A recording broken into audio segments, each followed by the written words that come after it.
प्रणाम आप सभी को। मेरा नाम रोशन है। दोस्तों, आज मैं आपके लिए लेकर आया हूँ मशहूर कथाकार श्री भीष्म साहनी जी की लिखी एक बेहद लोकप्रिय कहानी, जिसका शीर्षक है गंगो का जाया। तो आइए शुरू करते हैं कहानी का पाठ। गंगो की जब नौकरी छूटी तो बरसात का पहला छींटा पड़ रहा था। पिछले 3 दिन से गहरे नीले बादलों के पुंज आकाश में करवटें ले रहे थे, जिनकी छाया में गर्मी से अलसाई हुई पृथ्वी अपने पहले ठंडे उच्छ्वास छोड़ रही थी और शहर भर के बच्चे बूढ़े बरसात की पहली बारिश का नंगे बदन स्वागत करने के लिए उतावले हो रहे थे। यह दिन नौकरी से निकाले जाने का न था। मजदूरी की नौकरी थी बेशक, पर बनी रहती तो इसकी स्थिरता में गंगो भी बरसात के छींटे का शीतल स्पर्श ले लेती। पर हर शगुन के अपने चिन्ह होते हैं। गंगो ने बादलों की पहली गर्जन में ही जैसे अपने भाग्य की आवाज सुन ली थी। नौकरी छूटने में देर नहीं लगी। गंगो जिस इमारत पर काम करती थी उसकी निचली मंजिल तैयार हो चुकी थी। अब दूसरी मंजिल पर काम चल रहा था। नीचे मैदान में से गारे की टोकरियां उठा उठा कर छत पर ले जाना गंगो का काम था। मगर आज सुबह जब गंगो टोकरी उठाने के लिए जमीन की ओर झुकी तो उसके हाथ जमीन तक न पहुंच पाए। जमीन पर पांव के पास पड़ी हुई टोकरी को छूना एक गहरे कुएं के पानी को छूने के समान होने लगा। इतने में किसी ने गंगो को पुकारा, मेरी मान जाओ गंगो, अब टोकरी तुमसे न उठेगी। तुम छत पर ईंट पकड़ने के लिए आ जाओ। छत पर लाल ओढ़नी पहने और 4 ईंट उठाए दूलो मजदूरन खड़ी उसे बुला रही थी। गंगो ने न माना और फिर एक बार टोकरी उठाने का साहस किया, मगर होठ काट कर रह गई। टोकरी तक उसका हाथ न पहुंच पाया। गंगो के बच्चा होने वाला था। कुछ ही दिन बाकी रह गए थे। छत पर बैठकर ईंट पकड़ने वाला काम आसान था।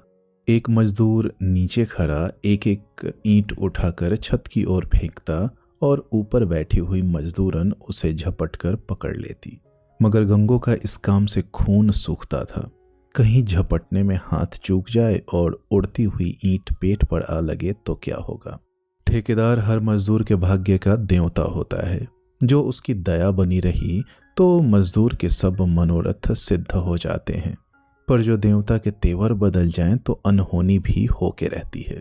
गंगो खड़ी सोच ही रही थी कि कहीं से मकान की परिक्रमा लेता हुआ ठेकेदार सामने आ पहुंचा।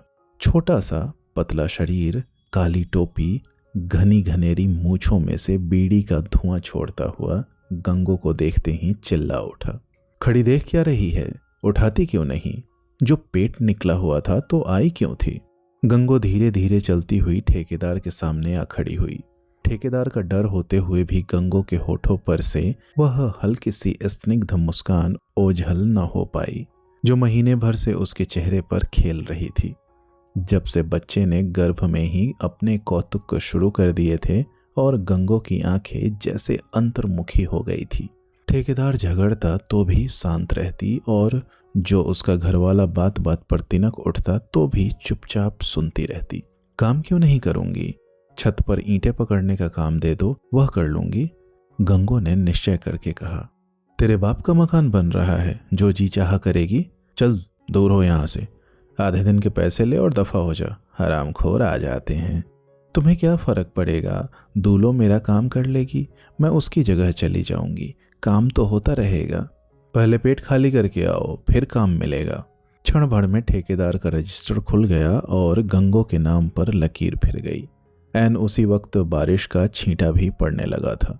गंगो ने समझ लिया कि जो आसमान में बादल न होते तो काम पर से छुट्टी न मिलती। आकाश में बादल आए नहीं कि ठेकेदार को काम खत्म करने की चिंता हुई नहीं। इस हालत में गर्भ वाली मजदूरन को कौन काम पर रखेगा? गंगो चुपचाप ओढ़नी के पल्ले से अपने गर्भ को ढकती हुई बाहर निकल आई। उन दिनों दिल्ली जैसे फिर से बसने लगी थी। कोई दिशा या उपदिशा ऐसी न थी जहां नई आबादियों के झुरमुट न उठ रहे हों। नए मकानों की लंबी कतारें समुद्र की लहरों की तरह फैलती हुई अपने प्रसार में दिल्ली के कितने ही खंडहर और स्मृति कंकाल रौंदती हुई बढ़ रही थी। देखते ही देखते एक नई आबादी गर्व से माथा ऊंचा किए समय का उपहास करती हुई खड़ी हो जाती। लोग कहते दिल्ली फिर से जवान हो रही है। नई आबादियों की बाढ़ आ गई थी। नया राष्ट्र, नए निर्माण कार्य, लोगों को इस फैलती राजधानी पर गर्व होने लगा था। जहां कहीं किसी नई आबादी की योजना पनपने लगती तो सैकड़ों मजदूर खिंचे हुए अपने फूस के छप्पड़ कंधों पर उठाए वहां जा पहुंचते और उसी के बगल में अपनी झोंपड़ों की बस्ती खड़ी कर लेते। और जब नई आबादी बनकर तैयार हो जाती तो फिर मजदूरों की टोलियां अपने फूस के छप्पड़ उठाए किसी दूसरी आबादी की नींव रखने चल पड़ती। मगर ज्यों ही बरसात के बादल आकाश में मंडराने लगते तो सब काम ठप हो जाता और मजदूर अपने झोपड़ों में बैठे आकाश को देखते हुए चौमासे के दिन काटने लगते। कई मजदूर अपने गांवों को चले जाते, पर अधिकतर छोटे मोटे काम की तलाश में सड़कों पर घूमते रहते। काम इतना न था जितने मजदूर आ पहुंचते थे। दिल्ली के हर खंडहर की अपनी गाथा है, कहानी है, पर मजदूर की फूस की झोपड़ी का खंडहर क्या होगा और कहानी क्या होगी। हंसती खेलती नई आबादियों में इन झोपड़ों का या इन नए झोपड़ों में खेले गए नाटकों का स्मृति चिन्ह भी नहीं मिलता। उस रात गंगो और उसका पति घीसू देर तक झोपड़े के बाहर बैठे अपने स्थिति को सोचते रहे। जो छुट्टी मिल गई थी तो घर क्यों चली आई, कहीं दूसरी जगह काम देखती। देखा है इस काम में कौन काम देगा, जहां जाओ ठेकेदार पेट देखने लगते हैं। झोपड़े के अंदर उनका 6 बरस का लड़का रीसा सोया पड़ा था। घीसू कई दिनों से चिंतित था। 3 आदमी खाने वाले और कमाने वाला अब केवल एक, और ऊपर चौमासा और गंगों की हालत। उसका मन खींच उठा। अगर और 15-20 रोज मजदूरी पर निकल जाते तो क्या मुश्किल था। गर्भ वाली औरतें बच्चा होने वाले दिन तक काम पर जुटी रहती हैं। घीसू गठीले बदन का नाटे कद का मजदूर था, जो किसी बात पर तिनक उठता तो घंटों उसका मन अपने काबू में न रहता। थोड़ी देर चीलम के कश लगाने के बाद धीरे धीरे कहने लगा, तुम गांव चली जाओ। गांव में मेरा कौन है, तू पहले से ही सब पाठ पढ़े हुए है। तू इस हालत में जाएगी तो तुझे घर से निकाल देंगे। मैं कहीं नहीं जाऊंगी। तुम्हारा भाई जमीन पर पांव नहीं रखने देगा। 2 दफे तो तुमसे लड़ने मरने की नौबत आ चुकी है। गंगो ने कहा, तो यहाँ क्या करेगी, मेरे काम का भी कोई ठिकाना नहीं। सुनते हैं सरकार जियाहद मजदूर लगाकर 3 दिन में बाकी सड़क तैयार कर देना चाहती है। घीसू ने कहा, मरम्मती काम तो चलता रहेगा। गंगो ने धीरे से कहा, मरम्मती काम से 3 जीव खा सकते हैं। 1 दिन काम है, 4 दिन नहीं। काफी रात गए तक यह उधेर बुन चलती रही। सोमवार को गंगो काम पर से बर्खास्त हुई और शनिचर तक पहुंचते पहुंचते झोपड़ी की गिरस्ती डमाडोल हो गई। माँ, बाप और बेटा, 3 जीव खाने वाले और कमाने वाला केवल एक। गंगो काम की तलाश में सुबह घर से निकल जाती और दोपहर तक बस्ती के 3-3 चक्कर काट आती। किसी से काम का पूछती तो या तो वह हंसने लगता या आसमान पर मंडराते बादल दिखा देता। सड़कों पर दर्जनों मजदूर दोपहर तक घूमते हुए नजर आने लगे। फिर एक दिन जब घीसू ने घर लौटकर सुना दिया कि सरकारी सड़क का काम समाप्त हो चुका है, तो घीसू और गंगो मजदूरों के अस्तर से लुढ़क कर आवारा लोगों के अस्तर पर आ पहुंचे। कभी चूल्हा जलता, कभी नहीं। भरपेट खाना किसी को न मिल पाता। छोटा बालक रीसा, जो दिन भर खेलते न थकता था, अब झोंपड़े के इर्द गिर्द ही मंडराता रहता। पति पत्नी रोज रात को झोंपड़े के बाहर बैठते, झगड़ते, परामर्श करते और बात बात पर खींच उठते। फिर एक रात हजार सोचने और भटकने के बाद घीसू के उद्विग्न मन ने घर का खर्चा कम करने की तरकीब सोची। अधभरे पेट की भूख को चीलम के धुएं से शांत करते हुए बोला, रीसे को किसी काम पर लगा दें। रीसा क्या करेगा, छोटा सा तो है। छोटा है, चंगे भले आदमी का राशन खाता है। इस जैसे सब लड़के काम करते हैं। गंगो चुप रही। कमाओ बेटा, किसे अच्छा नहीं लगता, मगर रीसा अभी सड़क पर चलता भी था तो बाप का हाथ पकड़कर। वह क्या काम करेगा। पर घीसू कहता गया, इस जैसे लौंडे बूट पॉलिश करते हैं, साइकिलों की दुकानों पर काम करते हैं, अखबार बेचते हैं, क्या नहीं करते। कल इसे मैं गणेशी को सुपुर्द कर दूंगा, इसे बूट पॉलिश करना सिखा देगा। गणेशी घीसू के गांव का आदमी था। इस बस्ती से एक फरलांग दूर पुल के पास छोटी सी कोठरी में रहता था। एक छोटा सा संदूकचा कंधे पर से लटकाए गलियों के चक्कर काटता और बूटों के तलवे लगाया करता था। दूसरे दिन घीसू काम की खोज में झोपड़े में से निकलते हुए गंगो से कह गया, मैं गणेशी को रास्ते से कहता जाऊंगा, तो सूरज चढ़ने तक रीसे को उसके पास भेज देना। रीसा काम पर निकला।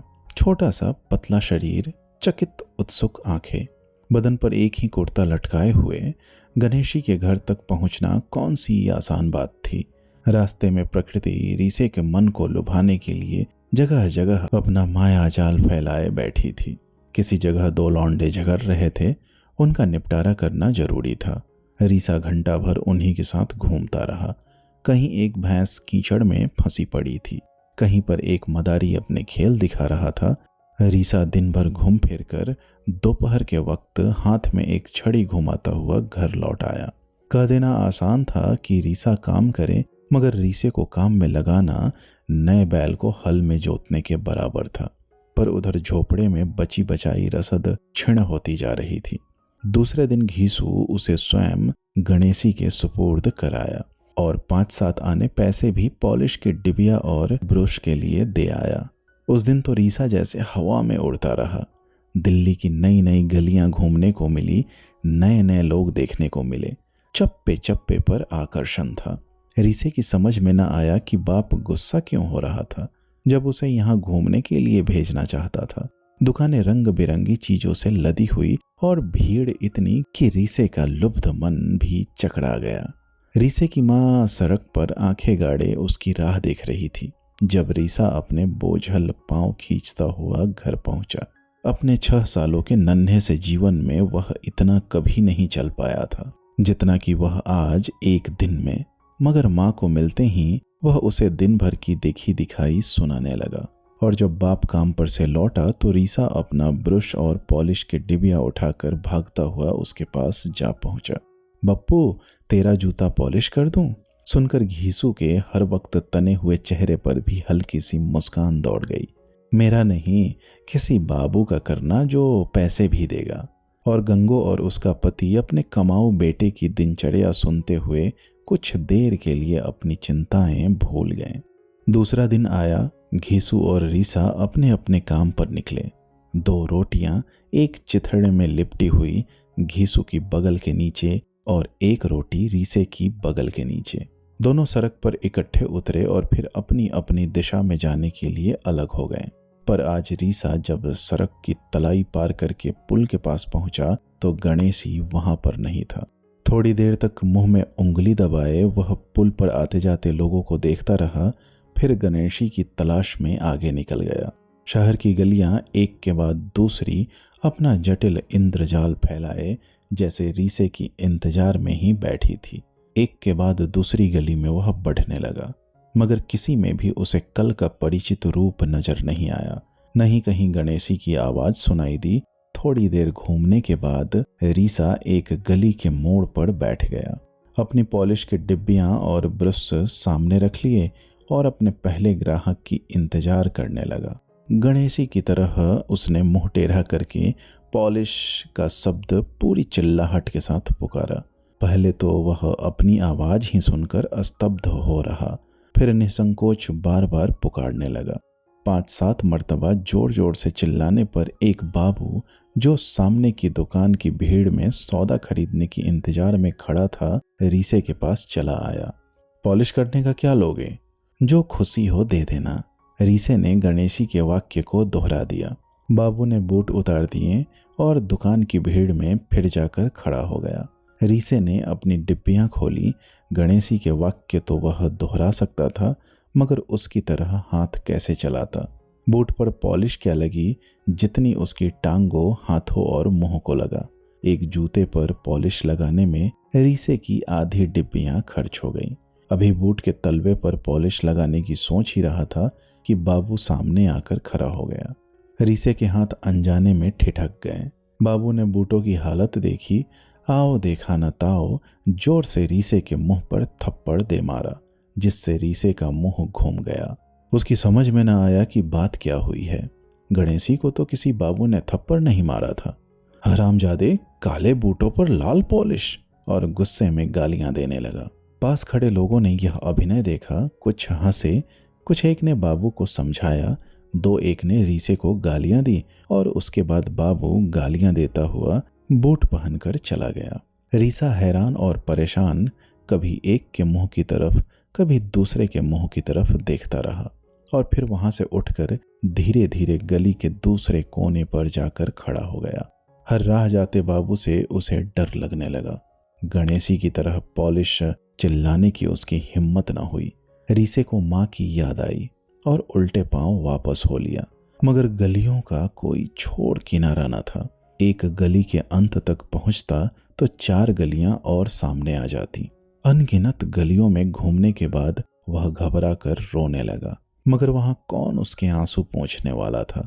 एक गली के बाद दूसरी गली लांघता हुआ कभी गणेशी की तलाश में, कभी माँ की तलाश में वह दोपहर तक घूमता रहा। बार बार रोता और बार बार अस्तब्ध और भयभीत चुप हो जाता। फिर शाम हुई और थोड़ी देर बाद गलियों में अंधेरा छाने लगा। एक गली के नाके पर खड़ा सिसकियां ले रहा था कि उस जैसे ही लड़कों का टोला यहाँ कहाँ से इकट्ठा होकर उसके पास आ पहुंचा। एक छोटे से लड़के ने अपनी फटी हुई टोपी सिर पर खिसकाते हुए कहा, अबे साले, रोता क्यों है? दूसरे ने उसका बाजू पकड़ा और रीसे को खींचते हुए एक बरामदे के नीचे ले गया। तीसरे ने उसे धक्का दिया। चौथे ने उसके कंधे पर हाथ रखते हुए उसे बरामदे के एक कोने में बिठा दिया। फिर उस छोटे से लड़के ने अपने कुर्ते की जेब में से थोड़ी सी मूंगफली निकालकर रीसे की झोली में डाल दी। ले साले, कभी कोई रोता भी है? हमारे साथ घुमाकर हम भी बूट पॉलिश करते हैं। आधी रात गए नन्हा रीसा जीवन की एक पूरी मंजिल एक दिन में लांघकर सिर के नीचे ब्रश और पॉलिश के डिब्बियां और एक छोटा सा चीथरा रखे उसी बरामदे की छत के नीचे अपनी यात्रा के नए साथियों के साथ भाग्य की गोद में सोया पड़ा था। उधर झोपड़े के अंदर लेटे लेटे कई घंटे की विफल खोज के बाद घीसू गंगो को आश्वासन दे रहा था। मुझे कौन काम सिखाने आया था? सभी गलियों में ही सीखते हैं। मरेगा नहीं, घीसू का बेटा है, कभी न कभी तुझे मिलने आ जाएगा।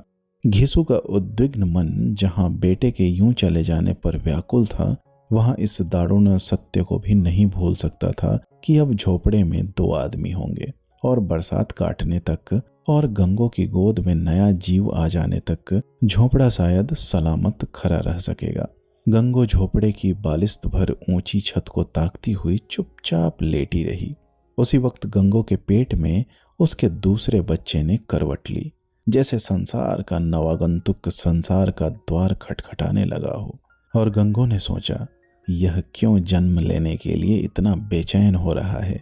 गंगो का हाथ कभी पेट के चपल बच्चे को सहलाता, कभी आंखों से आंसू पोंछने लगता। आकाश पर बरसात के बादलों से खेलती हुई चांद की किरणों के नीचे नए मकानों की बस्ती झिलमिला रही थी। दिल्ली फिर बस रही थी और उसका प्रसार दिल्ली के बढ़ते गौरव को 4 चांद लगा रहा था। दोस्तों, उम्मीद करता हूँ यह कहानी आपको पसंद आई होगी। ऐसी ही ढेरों कहानियाँ सुनने के लिए आप हमसे जुड़े रहें। बहुत बहुत धन्यवाद।